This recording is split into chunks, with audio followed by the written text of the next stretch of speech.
everyone, this is Pico Entertainment and we're back again, and here now we have another video for you, and we're going to take a look back at the very much forgotten disaster movie Daylight, and ask whether it's one of the most underrated movies within Sylvester Stallone's long-time career.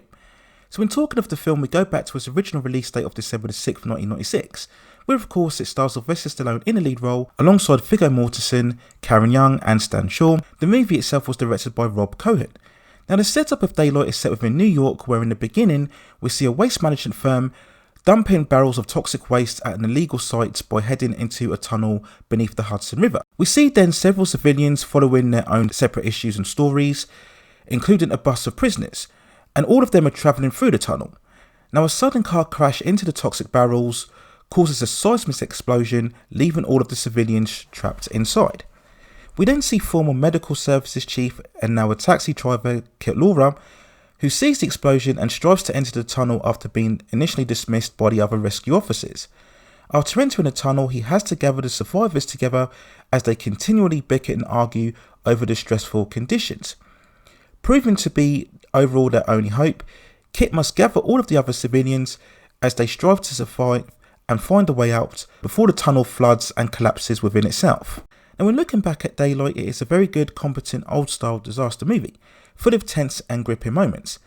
Now to be honest, the movie doesn't start well as it crisscrosses against all of the multiple characters in a very hectic fashion, but once the action is set within the tunnel, the story really pulls you in and you're compelled all the way through. The film is really a fine lesson in how to keep the suspense and intensity, prolonging it, not just by using constant jump cuts or camera tricks or quick edits, but by creating much more tighter, cohesive sequences and overall direction. There's quite a sense of dread and claustrophobia generated, really making you feel for the other characters and what they're going through. The film doesn't pull its punches either, as we see likeable characters lose their lives, making it clear that nobody is safe at any time. The film also delivers very well constructed action set pieces. We have the spectacular explosion at the beginning, trapping everybody inside and seeing it for the first time, and it's quite a terrifying experience. Seeing the huge fireball consuming everything in its path, truly great on screen, giving all of those vibes from Backdraft from 1991, another great action film with old school style effects, and it's a great reminder once more. We have the great sequence of Kit having to maneuver his way through the ventilation system by navigating within the vans.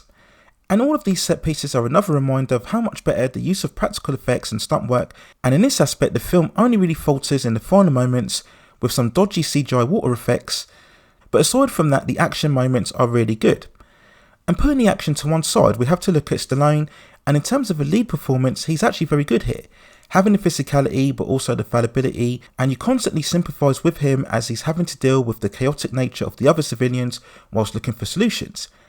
And this role was really a continuation of Stallone trying to veer away from the super action man persona that gained him such iconic status throughout the 1980s, and I think he performs really well.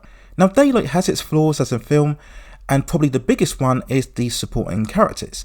A lot of them are very much stereotypes, very thinly developed, and a lot of them do tend to be very unlikable, as we have constant scenes of them shouting and complaining, and of course in a situation like this you would expect degrees of angst and despair and frustration. But in this film it's really forced and heavy-handed, and a lot of the characters again come across as quite unsympathetic. And it does become a bit annoying that the more likeable characters get killed, whilst the more annoying characters stay alive. But there you go. So we then move on to the box office release, and sadly Daylight underperformed, only managing to gross $159.2 million from an $80 million budget. It was yet another continuation of the decline of Stallone's career and his waning box office power.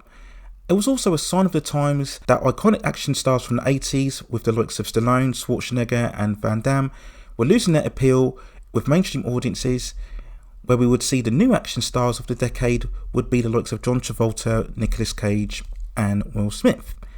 And this was unfortunate, as you can clearly see that Stallone was trying to rebrand his image with characters that were built far more on personality and story rather than physicality. And such a shame, because his efforts in this movie I think are really underappreciated. So when looking back at Daylight, we do ask the question as to whether it's one of Stallone's most underrated movies. Now in answer to that question, I do believe so. I think overall the most underrated movie of his career still belongs to Nighthawks from 1981, as I think that's close to a great film, and that barely gets any mention at all when fans reflect on his overall career. But Daylight is definitely one of his films that deserves way more credit than what it got, and when watching it today it still holds out as a fine piece of movie making. Again, a great example of how to maintain tension and excitement consistently with the use of mostly practical effects, and it's definitely a worthy effort overall. So there's my other thoughts and feelings when looking back at Daylight from 1996. Let me know what you think in the comments below, and if you have any other favourite movies, television series, or any other topics within the pop entertainment and culture scene that you'd like to see me cover, then also let me know within the comments, and I will see if I can provide further commentary for you on that subject matter within the future. Please also hit like the subscription and notification buttons so I can provide you with more high quality content like this in the future. But that's it for now. Take care of yourselves, and I will see you very, very soon.